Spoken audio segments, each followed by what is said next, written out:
오늘 나눌 말씀은 아모스 5장 21절부터 24절까지의 말씀입니다. 구약성경 아모스 5장 21절부터 24절까지의 말씀 함께 읽겠습니다. 이것은 하나님의 말씀입니다. 내가 너희 절기들을 미워하여 멸시하며 너희 성회들을 기뻐하지 아니하나니 너희가 내게 번제나 소제를 드릴지라도 내가 받지 아니할 것이요 너희의 살찐 희생의 화목제도 내가 돌아보지 아니하리라.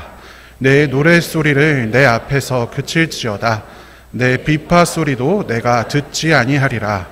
오직 정의를 물같이 공의를 마르지 않는 강같이 흐르게 할지어다. 아멘. 오늘 설교의 제목은 존 오브 인터레스트인데요. 이 제목은요, 작년 칸 영화제에서 그랑프리를 수상하고 올해 아카데미에서 국제 장편 영화상과 음향상을 수상한 존 오브 인터레스트라는 영화의 제목을 그대로 따서 만들었습니다. 이 영화는 동명의 소설을 원작으로 하고 있는 그런 영화인데요. 지난 6월 5일에 국내에 개봉해서 지난주에 저도 보고 왔습니다. 개인적으로는 매우 깊은 인상을 받은 영화였는데요. 아직 개봉 중인 영화이기 때문에 아주 자세하게 말씀을 드리기는 어렵겠습니다만 영화 수입사에서 공개한 이미 내용들이나 시놉시스를 위주로 이야기를 좀 나누어 보려고 합니다. 왜 설교 시간에 영화 이야기를 하냐? 이 영화가 오늘의 설교 내용과 아주 밀접하게 관련이 되어 있기 때문입니다. 이 영화는요, 제2차 세계대전 그 가운데에서도 이 유대인들을 무참히 학살했던 아우슈비츠 수용소를 배경으로 하고 있습니다. 그 중에서도 이 아우슈비츠와 벽을 맞대고 있는 아우슈비츠 수용소장 루돌프 헤스와 그의 가족들이 거주하는 수용소장 관사를 배경으로 하고 있습니다. 이 사진이 루돌프 헤스와 그의 가족들의 실제 사진인데요. 영화에 보면 이 외형을 거의 그대로 재현해서 영화 배우들이 연기를 합니다. 그리고 이 사진이 아우슈비츠와 벽 하나를 두고 있던 루돌프 헤스의 집에서 찍은 실제 사진입니다. 사실 이 영화는 스토리가 그렇게 많이 중요하지는 않습니다. 그래서 제가 스포일러를 한다고 해도 크게 영향이 없기는 합니다만, 혹시나 이제 제가 미리 죄송할 건 이 영화에 관해서 이야기를 하다 보니까 아직 안 봤는데 볼 계획이 있으신데 스포일러를 할 건 아닌데요. 그래도 그런 거 싫으시는 분 계실 수 있잖아요. 어쩔 수 없습니다. 나가라고 할 수는 없으니까 이해하시고, 전혀 그래도 영화를 감상하는데 아무런 지장이 없습니다. 그러니까 여러분들 꼭 이거 제 설교 듣고 영화 다 봤네 하지 마시고 가셔서 이 영화 한 번씩 보시면 좋겠습니다. 지금 이 영화의 예고편을 함께 볼 텐데요. 이 예고편을 보시면 조금 더 이 영화에 대해서 잘 이해하실 수 있으리라고 생각이 됩니다. 같이 한번 보겠습니다.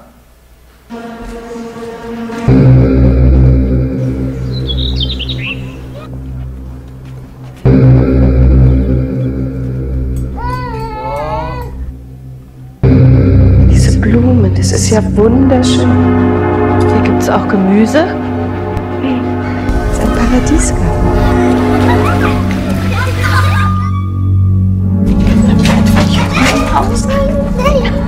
Die Juden sind da drüben hinter der Mauer. Also da haben wir auch noch Wein gepflanzt, damit das zuwächst, damit man das nicht mehr so sieht.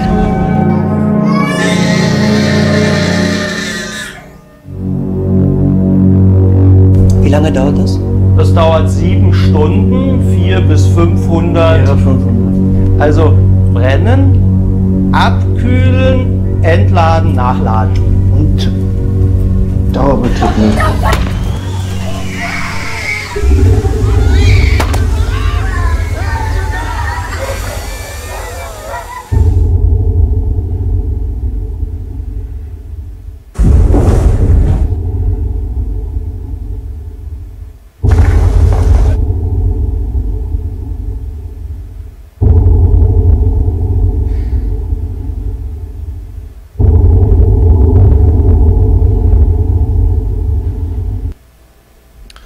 네, 어떠신가요? 앞서 수영장 사진을 보셔서 아시겠지만 거의 그대로 재현이 되어 있습니다. 실제로 이 영화는 아우슈비츠에 직접 가서 그 옆에 있는 루돌프 헤스의 관사를 복원해서 촬영한 것으로 알려져 있습니다. 방금 보신 예고편에는 이 영화를 관통하는 대사들이 들어있는데요. 낙원이 따로 없구나. 유대인들은 벽 반대편에 있어요. 라는 대사입니다. 어떻게 유대인들이 벽 반대편에서 고통받고 있는데 자신은 저렇게 낙원을 이루고 살 수 있을까 궁금하지 않으십니까? 저 나쁜 사람들, 이런 생각이 마음에 드실 수도 있겠습니다. 그러나 영화를 보다 보면요, 이해가 됩니다. 이 영화는 철저하게 벽 반대편의 유대인은 담지 않습니다. 유대인이 고통받는 장면은 단 한 장면도 나오지 않습니다. 그저 벽 안에서 자신들의 낙원을 만들어가는 루돌프 헤스와 그의 가족들의 소소한 일상들을 CCTV를 통해 보듯이 지켜볼 뿐입니다. 밥 먹고 아이들과 놀아주고 가족끼리 시간을 보내고 손님을 초대하고 대화를 나누고 텃밭을 가꾸는 일상적인 장면들입니다. 실제로 영화 자체도 촬영할 때 CCTV를 촬영하듯이 카메라만 설치해두고 모든 스텝은 다른 장소에서 모니터만 보고 있었다고 합니다. 실제로 그 연기가 펼쳐지는 장소에는 영화 배우들만 존재했다는 것이죠. 그리고 관객들은 그렇게 촬영된 모습을 관찰합니다. 영화의 포스터에는 매우 인상적인 구절 하나가 적혀 있습니다. 이토록 완벽한 집이 또 있을까요? 이 영화에서 묘사되는 집을 가만히 보다 보면 정말 완벽한 집이 또 있을까 싶습니다. 그러나 이 집이 다른 집이 아니라 아우슈비츠와 벽을 맞대고 있는 아우슈비츠 수용소장의 집임을 아는 관객들 입장에서는 이게 역설적이고 매우 비인간적으로 느껴집니다. 그런데 이 영화가 매우 탁월한 점은 바로 음향을 통해서 이 비정상적이고 뒤틀린 상황을 묘사한다는 것입니다. 이 영화에서 아까 말씀드렸다시피 벽 너머의 유대인은 단 한 명도 보이지 않습니다. 어떻게 보면 일부러 보이지 않게 하려는 것일 수도 있겠습니다. 그러나 보이지 않더라도 반드시 들려오는 것이 있으니 그것이 바로 담장 너머에서 들려오는 소리입니다. 이 영화에서는 처음부터 끝까지 아우슈비츠 내에서 일어나는 소리들이 들려옵니다. 비명, 호루라기, 때리는 소리, 소각장이 돌아가는 소리 등등 다양한 소리가 저 멀리서 들려오는 것이죠. 그런데 이 영화의 등장인물들은요, 이 소리가 마치 들리지 않는 것처럼 행동합니다. 들리지 않을 수 없는 소리임이 분명한데 이 영화의 등장인물들은 더 세미하고 작은 소리들은 잘 들으면서 아우슈비츠의 소음에는 일절 반응하지 않습니다. 사실 영화를 보다 보면 이 소리가 들리는데 애써 무시하고 있음이 암시되어 있지요. 너무나 목가적이고 아름다운 화면, 심지어 장면이나 대사, 부부가 누워가지고 웃으면서 농담하는 그런 장면들, 각 장면들 뒤에서 들려오는 희미한 비명소리들, 희미한 끔찍한 소리들이 서로 충돌하면서 너무나 강렬한 의미를 만들어냅니다. 불쾌하고 화가 나게 되는 것이죠. 그런데 여러분, 성경 말씀에 이 존 오브 인터레스트와 너무도 유사한 상황이 등장하는 구절이 있습니다. 어느 날 우연히 제가 예전에 성경을 읽다가 발견한 구절이었는데요. 머리를 한 대 맞은 것 같은 느낌이 들었던 기억이 있습니다. 제가 새벽 기도 때도 한번 설교를 한 적이 있는 아모스 6장의 본문입니다. 아모스 6장 4절부터 7절까지를 세 번역으로 같이 한번 읽어보겠습니다. 너희는 망한다. 상하 침상에 누우며 안락 의자에서 기지개 켜며 양떼에서 골라 잡은 어린 양 요리를 먹고 우리에서 송아지를 골라 잡아먹는 자들, 검은 고 소리에 맞추어서 헛된 노래를 흥얼대며 다윗이나 된 것처럼 악기들을 만들어내는 자들, 대접으로 포도주를 퍼마시며 가장 좋은 향유를 몸에 바르면서도. 뒤에 구절이 더 있지만 일단 여기까지만 읽겠습니다. 제가 새벽기도 설교 때는 이 구절을 가지고 이야기하면서 예전에 했던 TV 프로그램 러브하우스를 빗대어서 말씀드렸었습니다. 여기에 상하 침상이라고 하는 것은 코끼리의 뿔, 상하로 만든 침대를 의미합니다. 그러니까 최고급 명품 침대인 셈이지요. 그리고 안락 의자에 앉아서 기지개를 켜고 아침 식사로는 자신의 뜰에 가득한 양떼 중에서 가장 어리고 맛있어 보이는 양을 골라서 잡아 먹습니다. 또 우리의 가득한 소 중에서 가장 맛있어 보이는 송아지를 골라서 또한 잡아 먹습니다.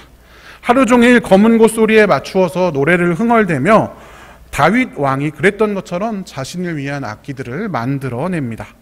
비싼 포도주를 전혀 아깝지 않다는 듯 대접으로 마시고요. 가장 좋은 비싼 향유를 몸에 바릅니다. 여러분 어떻습니까? 저는 여기서 이 구절이 떠오릅니다. 이토록 완벽한 집이 또 있을까요? 누구나 꿈꾸는 삶, 누구나 꿈꾸는 인생, 저 역시도 바라는 인생이 바로 여기에 펼쳐져 있습니다. 그러나 하나님께서는 이렇게 말씀하십니다. 너희는 망한다. 그러면서 그 이유를 요셉의 집이 망하는 것은 걱정도 하지 않는 자들, 너희는 망한다. 그런 것들을 누리면서도 요셉의 집이 망하는 것은 걱정도 하지 않는 자들아, 너희는 망한다 라고 하나님께서 말씀하고 계십니다. 요셉의 집이 도대체 무엇이길래 누구나 꿈꾸는 삶을 겨우 살게 되었는데 요셉의 집이 망하는 것을 걱정도 하지 않는다는 이유로 망하게 될 것이다 라고 하나님께서 예언자를 통해 말씀하고 계신 것일까요? 이 내용을 온전히 이해하려면 아모스서 전체를 훑어볼 필요가 있습니다. 아모스는 북이스라엘의 여로보암 2세 왕 때에 활동했던 선지자입니다. 아모스서는 당연히 그의 예언을 기록한 책이겠죠. 구약의 예언서에는 모든 예언서에 열방 심판 신탁이라는 독특한 장르가 포함되어 있습니다. 말 그대로 하나님께서 예언자의 입을 통해서 열방을 심판할 것이다 라고 하는 그 예언하는 장면이 들어있는 거죠. 그런데 다른 예언서들은 다 그런 내용들이 성경의 그 예언서의 뒤쪽에 있거나 가운데 있는데 아모스서는 맨 서두부터 등장을 합니다. 그러면서 이 아모스가 북이스라엘에서 활동했다고 했잖아요. 가장 먼 나라들로부터 이제 다메섹, 가사, 두로, 에돔, 암몬, 모압, 유다 요 순서대로 열방의 심판을 언급을 합니다. 그리고 마지막으로 북이스라엘에 이르기까지 8개의 지명이 차례로 등장하면서 그들의 죄가 무엇이고 그 결과로 닥칠 재난이 무엇인지 심판의 메시지가 선포됩니다. 그런데 그 중에서 이 6나라들 다메섹과 가사, 두로와 에돔, 암몬과 모압 이 이방인들은 이 북이스라엘 백성들을 괴롭히는 것이 그들의 잘못으로 기록이 됩니다. 길르앗 사람들이라고 하는 것은 북이스라엘의 길르앗 지역 사람들을 말합니다. 다메섹은 이 길르앗 사람들을 타작마당에서 타작하듯이 때리고 괴롭히고 공격하고 죽였다. 그리고 가사, 블레셋의 사람들은 이 북이스라엘에서 붙잡은 포로들을 에돔에게 넘겨주었다.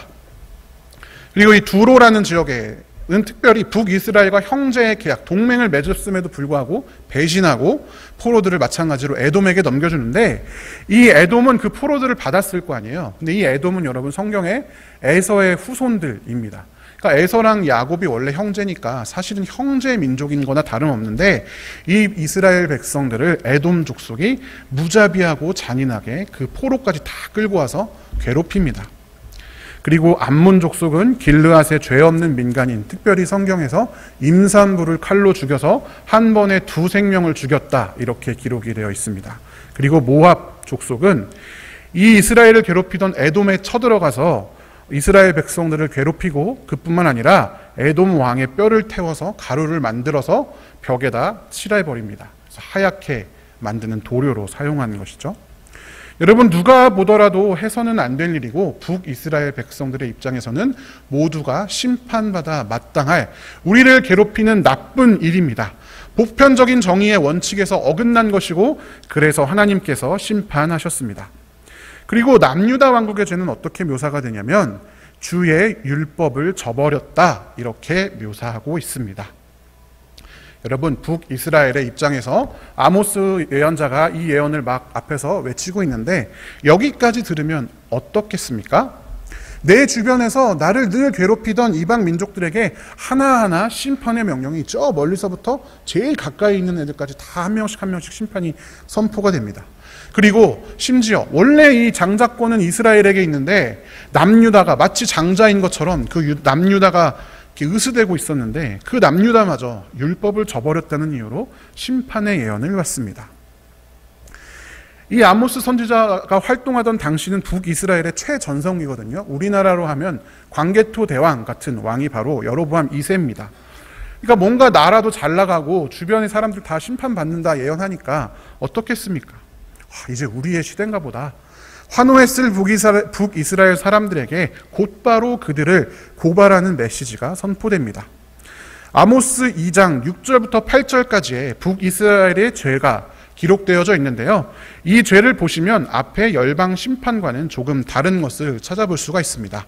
이스라엘이 지은 죄들은 의인을 은을 받고 팔아 넘기고 궁핍한 자들을 신발 한 켤레 가격에 종으로 넘기며 가난한 사람들의 머리를 땅에 짓밟고 가난한 자의 재판을 공정하게 하지 않고 아버지와 아들이 한 젊은 여인을 성적으로 착취하고 채권자들이 채무자의 겉옷을 담요로 사용하여 성전 주변에 두어 가난한 농부가 벌금으로 낸 포도주를 마셔버립니다.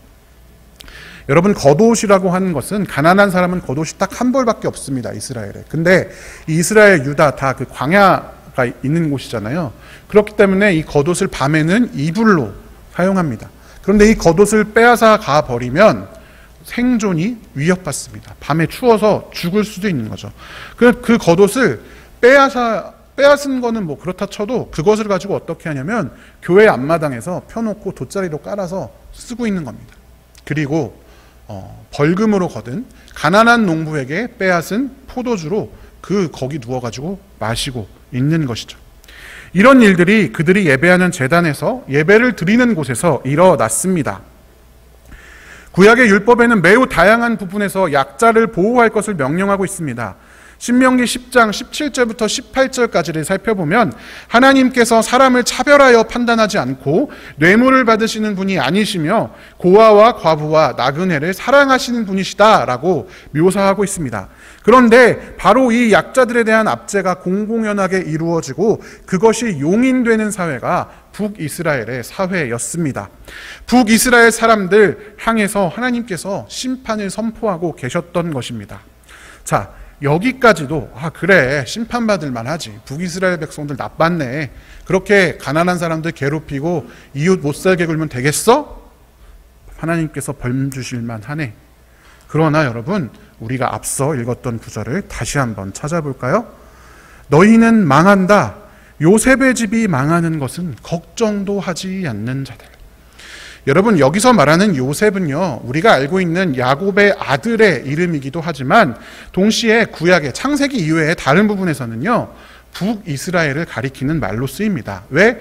이스라엘의 장자권이 요셉에게 있었기 때문에, 그리고 요셉의 장자인 에브라임이 북이스라엘 전체의 중심 지파였기 때문에, 특히 예언서에서 요셉이나 에브라임이라는 말은 다 북이스라엘 나라를 가리키는 말로 쓰입니다.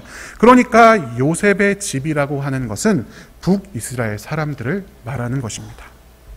여러분, 이제 요셉의 집이 망하는 것은 걱정도 하지 않는 자들이라는 말이 조금 와닿으실까요? 아까 북이스라엘의 죄악들 살펴보았을 때 어땠습니까? 그건 잘못된 거야. 그건 나쁜 짓이야. 왜 가난한 사람들 괴롭혀? 이렇게 여기지 않겠습니까? 굳이 기독교 신앙을 갖다 대지 않아도 누구나 수용하고 받아들일 수 있을 만한 내용입니다. 기본적인 인간이라면 가지고 있을 법한 양심이나 연민 같은 것에 근거해도 저건 좀 문제가 있는데? 라고 생각되는 것들이죠. 그런데 만약 그렇다면 그러한 일들이 주변에서 벌어지고 있는데, 그런 소리들이 들려지고 있는데 그것을 보고 들으면서도 외면하면서 자신이 꿈꾸는 윤택한 삶을 이루는 데에는 혈안이 되어 있다라고 한다면 나는 몰랐는데요? 라고 시치미를 뗄 수가 있겠습니까? 이런 꿈을 꾸고 추구하는 것 자체가 잘못된 것이 아니라 이런 꿈을 꿈꾸고 추구하면서 이런 이웃의 고난의 소리에는 전혀 관심이 없는 자들, 귀를 막은 자들, 걱정도 하지 않는 자들에게 너희는 망한다라고 하나님께서 아모스의 입을 빌려서 선포하고 계신 것입니다.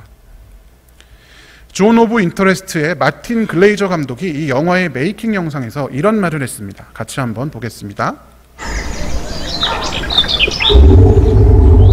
The Zone of Interest is not a story in the sense of a normal film. It's about a man who has a lovely life with his family, he's very good at his job, they live in the country, in a lovely house with a lovely garden. He also happens to be the Commandant of Auschwitz. Their garden wall was the same wall on the other side that was the death camp. In our early research, the photographs, the Hoss family album is in this garden. You see everything, you see pool and the slide and the greenhouse and the rest of it. You never see the wall that abuts the camp. Vor 3 Jahren war There have been films about perpetrators, and a lot of those examples have shown perpetrators quite villainous, not us. So I wanted to avoid the artifice of cinema. I wanted to look at them more forensically. Very easy to see these people committing genocide and thinking they're monsters. That's not me, I'm safe. But they didn't start as mass murderers. They started as boyfriend and girlfriend, having dreams about their future. What they wanted for themselves is not that dissimilar to what everybody wants for them. And the whole idea of this project was to be confronted by a reflection of ourselves on some level.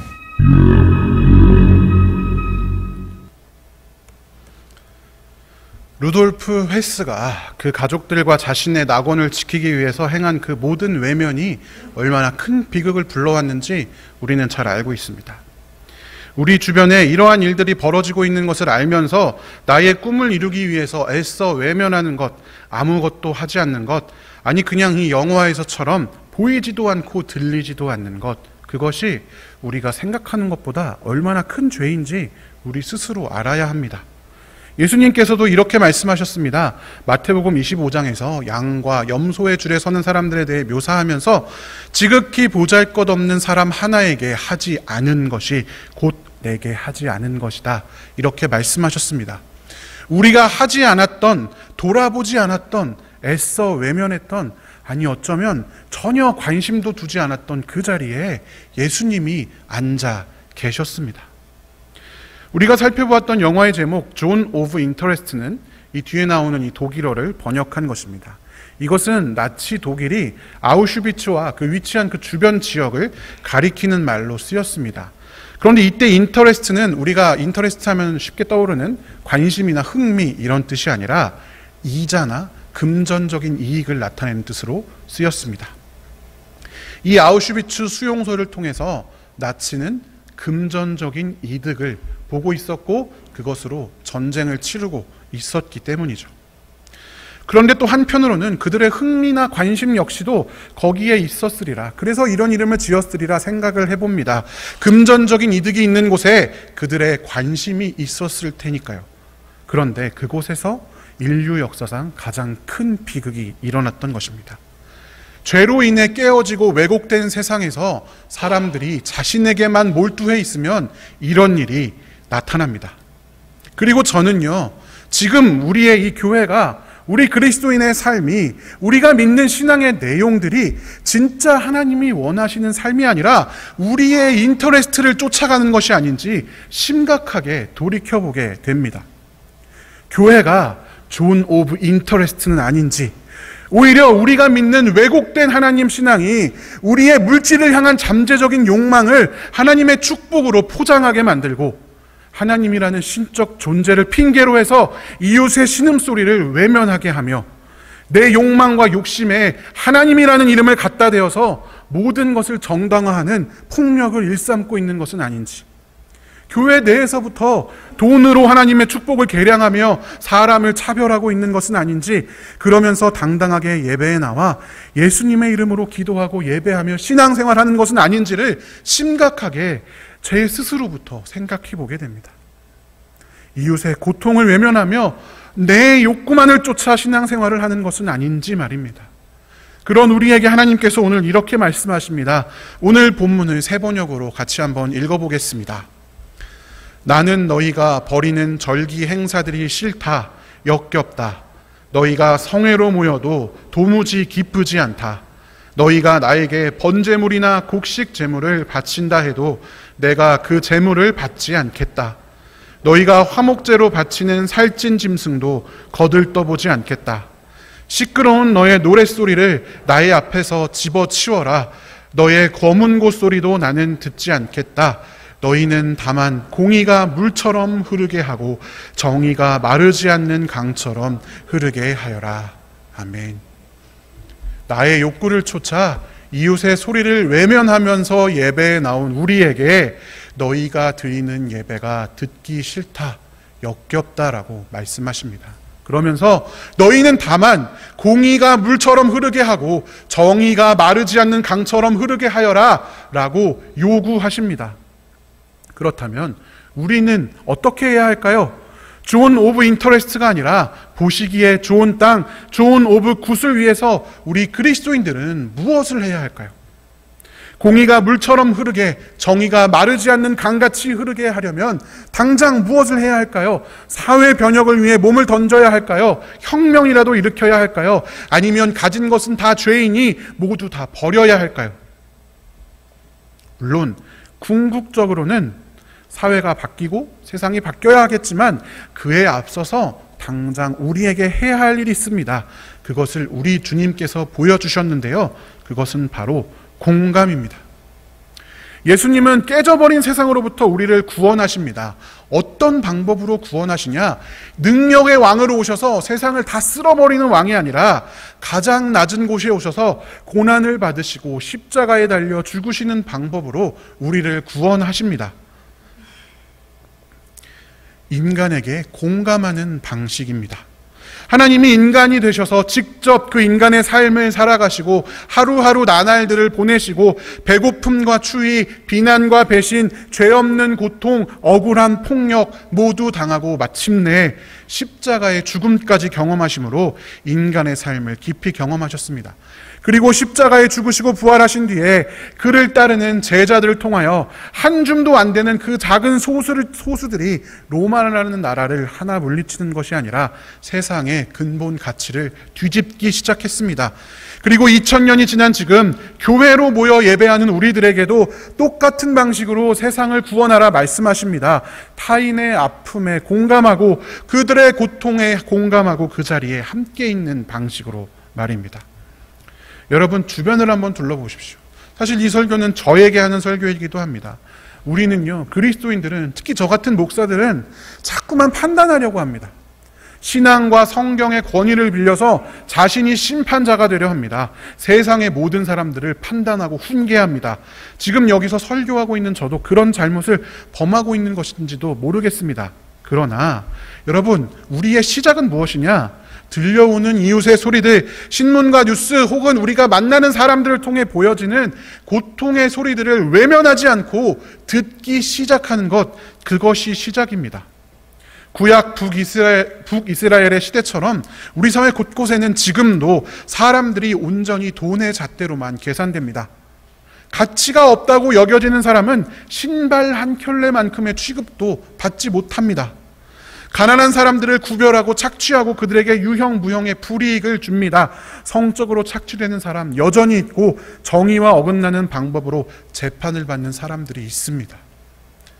굳이 그런 사람들을 찾지 않아도 우리 주변에는 육신의 질병으로, 경제적인 문제로, 깨어진 가정 때문에, 여러 사회적인 환경 때문에 고통받고 고난받으며 신음하는 이들이 널려 있습니다.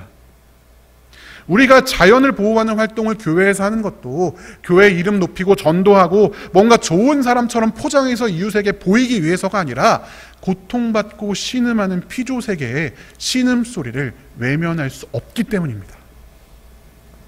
사랑하는 성도 여러분, 그들의 소리를 듣는 것이 시작입니다.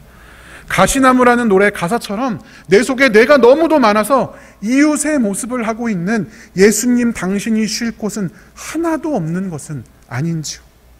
예수님의 신음소리에 귀 기울일 여유가 없는 것은 아닌지요. 이웃의 이야기들, 이웃의 상황들 외면하지 마시고 들어보기 시작합시다.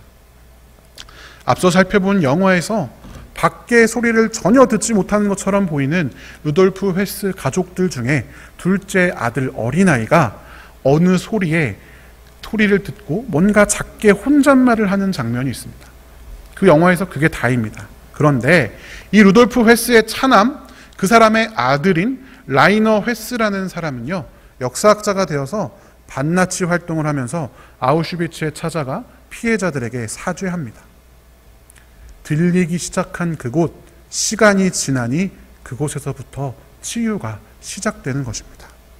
우리 역시도 이웃의 작은 신음소리를 듣기 시작할 때 뭔가 막 특별히 반응하고 뭔가 위대한 일을 행하고 행동하지 않아도 그 작은 신음소리를 외면하지 않고 듣기 시작할 때 거기에서부터 예수님께서 야, 작은 일에 충성하였으니 내가 큰 일을 맡기겠다.